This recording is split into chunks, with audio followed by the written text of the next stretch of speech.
Le 13 mai 1933 paraissait dans l'Action française la critique de François Huneuil du film américain Lady Lou, She Done Him Wrong, texte intégral. La mode 1900 a très vite franchi l'Atlantique. Ces engouements passagers se propagent avec une rapidité qui marque bientôt leur fin. Pour l'instant, à Hollywood, c'est le point culminant de la vogue.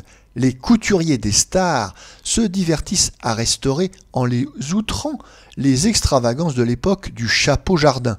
On a tourné avec cavalcade un film qu'il faudra nous montrer, l'histoire des cousins d'Angleterre sous le règne d'Édouard VII. On recherche les scénarios qui, tel celui de Backstreet, nous reportent obligatoirement à 30 années en arrière, les héros passant devant nous de l'adolescence à l'âge des cheveux blancs. On vieillit celui de Lady Lou, qui pourrait être facilement contemporain.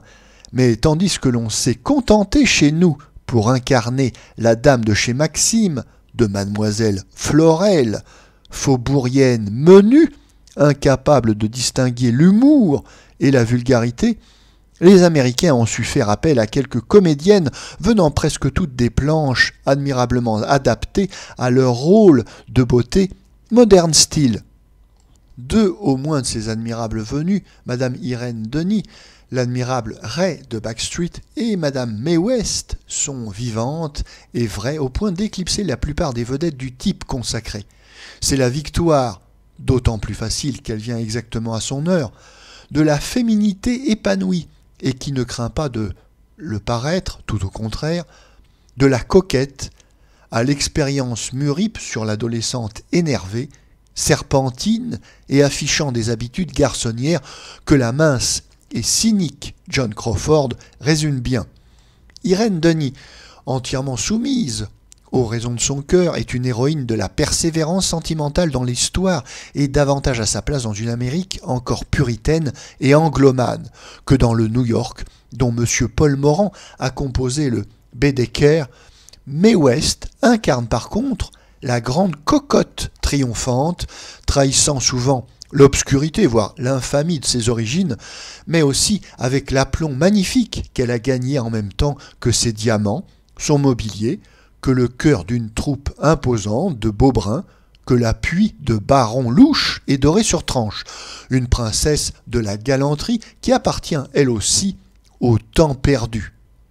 Ce qui nous enchante chez Irène Denis, comme chez Mae West, l'une et l'autre grande et plantureuse, c'est leur aisance superbe à porter tous les atours surannés, la robe princesse, les falbalas, les volants, les ombrelles enrubannées et les chapeaux à panache. Sans doute, aucune mode, sauf des erreurs saisonnières, n'est-elle laide au service de femmes capables d'en retrouver et d'en dégager toute la signification éternellement voluptueuse sous les aspects les plus changeants.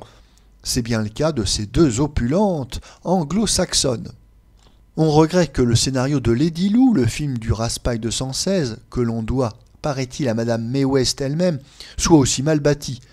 Nous n'avons pas supporté sans quelque fatigue cette suite d'incohérences où se mêlent au hasard des rivalités de proxénètes, des jalousies d'entremetteuses, une affaire de fausse monnaie, l'évasion d'un bandit et l'enquête d'un policier grimé en salutiste. L'essentiel, cependant, c'est qu'un rôle doré y soit taillé à la belle gommeuse, hautaine, truculente, traînant 20 passions d'hommes derrière elle, dont on ne sait ce qu'elle préfère, de l'amour ou des diamants, mais qui n'ignore rien en tout cas de l'art d'obtenir les deux à la fois.